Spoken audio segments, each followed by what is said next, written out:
Good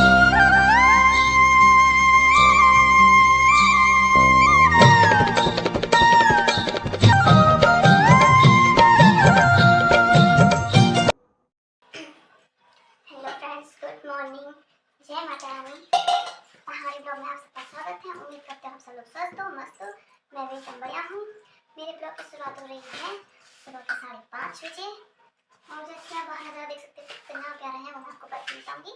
तो बाहर से आ रहे हैं पक्षियों की आवाज़, कोयल की आवाज़, जो कि जैसे गाँव में सुबह सुबह उठते हैं ना, ऐसे पक्षियों की आवाज़ आती है तो कितना अच्छा लगता है। शहरों में तो बस गाड़ियों की आवाज़ आती रहती है, लेकिन गाँव में जैसे उठते हैं ना, गाँव में पक्षियों की आवाज़, खासकर कोयल की आवाज़, सुबह सुबह कोयल की आवाज़, तो मतलब ये सब अच्छा लगता है। तो गांव में समझ लो इन सब की शुरुआत बस इन पशु पक्षियों की आवाज़ से ही होती है। पशु पक्षियों की आवाज़ नदी नाले की आवाज़ से आती है, जैसे पानी की भी आवाज़ आती है, तो पशु पक्षियों की भी आवाज़ आती है। तो गाँव में मतलब समझ लो गाँव की रौनक यही है, ठंडी हवा, पशु पक्षियों की आवाज़, ये सब गाँव की रौनक है। इसीलिए तो छुट्टियों में सारे शहर के लोग गाँव में आते हैं। तो आज हमारे खेत में लग रहे हैं हल, तो इसलिए मैं आज सुबह सुबह बना रही हूँ नाश्ता। मैंने सब्जी चढ़ा दी है, अभी मैं आटा गूंद रही हूँ। तो ये मैंने अभी बना के सीधे खेत में ले जाना है। जो वो कर रहे हैं हमारे खेत में बीज बोएंगे ना, उनके लिए मैं नाश्ता लेके जा रही हूँ। तो कुछ उनके लिए ले जाऊँगी, फिर बैल के लिए भी ले जाऊँगी, क्योंकि हमारा जो बैल खेतों में हल लगाते हैं ना, तो उनको भी तो मोटी मोटी रोटियाँ बनाते हैं, तो क्योंकि वो बेचारे भी थक जाते हैं ना ऐसे हल लगा के, तो इसलिए उनको भी हम रोटी खिलाएंगे। तो मेरी सास चले गई है क्योंकि उन्होंने बीज बोना है, तो वो पहले चले गए हैं। तो पहले वो बीज बोएंगे, फिर उसके बाद जो वो है वो जो फिर उसके बाद वो खेतों में हल लगाना स्टार्ट कर देंगे। तो इसलिए वो अभी चले गए हैं। मुझे कहा कि मैं नाश्ता बना के आऊँ, फिर मैं नाश्ता बनाऊँगी, उसके बाद मैं चाय बनाऊँगी। तो रोटी सब्जी और चाय और एक बड़ी पानी की बोतल, जो सबसे ज़्यादा इम्पोर्टेंट है। पानी के बिना तो कुछ होता ही नहीं, इसलिए उनके लिए पानी लेके जाऊँगी। अभी तो मैंने नाश्ता बनाना है, उसके बाद मैं पहले दूध के लिए जाऊँगी ऊपर, फिर उसके बाद घर आके चाय बनाऊँगी, तो उसके बाद जाऊँगी मैं खेत। तो अब गाँव में भी सब लोग खेतों में हल मशीन से लगवा रहे हैं। पहले के टाइम पे तो बाकी खाली बैलों से लगाते थे, कहते थे बैलों से लगा के खेतों में फसल अच्छी होती है, लेकिन अब ट्रैक्टर से लगा रहे हैं, जिससे कि कई लोग कहते हैं कि उससे फसल अच्छी नहीं होती है, क्योंकि गांव की ज़मीन और शहर की ज़मीन में बहुत अंतर होता है। तो इसलिए शहर में तो लोग उसी से लगाते हैं ज़्यादातर, ट्रैक्टर से, लेकिन कई शहरों में भी कई गाँव ऐसे हैं जहाँ से बैलों से ही खेत को जोतते हैं।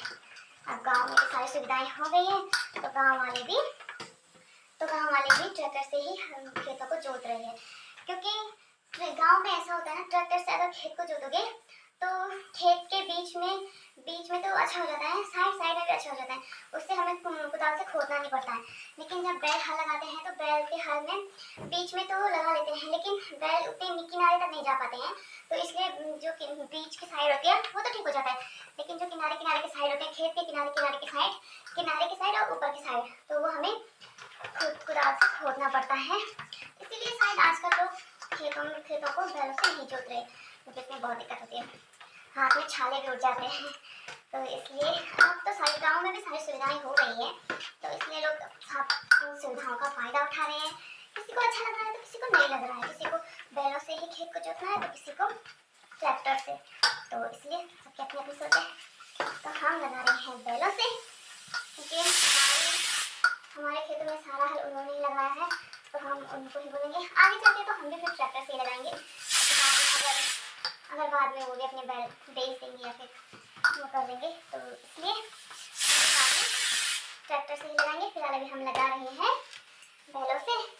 तो अभी मैं रोटी बनाऊँगी, फिर उसके बाद मैंने दूध के लिए जाना है, फिर उसके बाद चाय बनाएंगे, फिर उसके बाद जाएंगे हम नीचे खेत में, तो मैं आपको दिखाऊँगी। तो मैं निकल गई हूँ खेत के लिए, और वहाँ नीचे पर लग रही है हमारी हल। मैं उनके लिए खाना लेके जा रही हूँ, तो चलो चल। तो मेरी सास बीज बो रही है, आधा लग गया हमारा हल, यहाँ पे बैठे चाय पी रहे हैं और ये बैल घास खा रहे हैं, तब तक थोड़ी रेस्ट टाइम।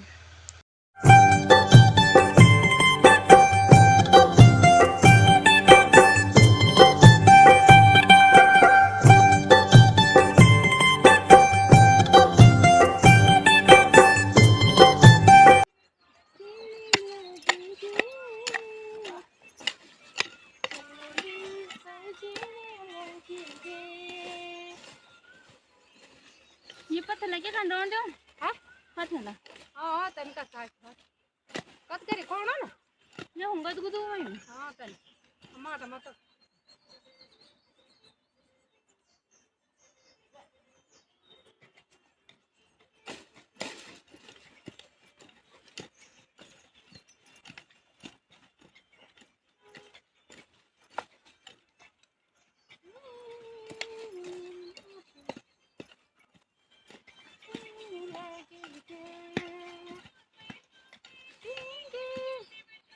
तो हमारी लग गई खेत में हल। तो अभी चाय टाइम, फिर उसके बाद वहाँ ऊपर भी जाएंगे, वहाँ भी थोड़ा सा कुदाल से खोदना है। और मेरी साथ वानी से जा रखी है उनको नाश्ता देने के लिए, जो मिलाई थी, तो वो अभी अपने खेत में चले गए हैं हल लगाने के लिए। तो उनको खाना वहीं चले गए हैं। तो अब हम वहाँ ऊपर खेत में जाते हैं, ऊपर पे भी है खेत। फिर उसके बाद हम जाएंगे घर।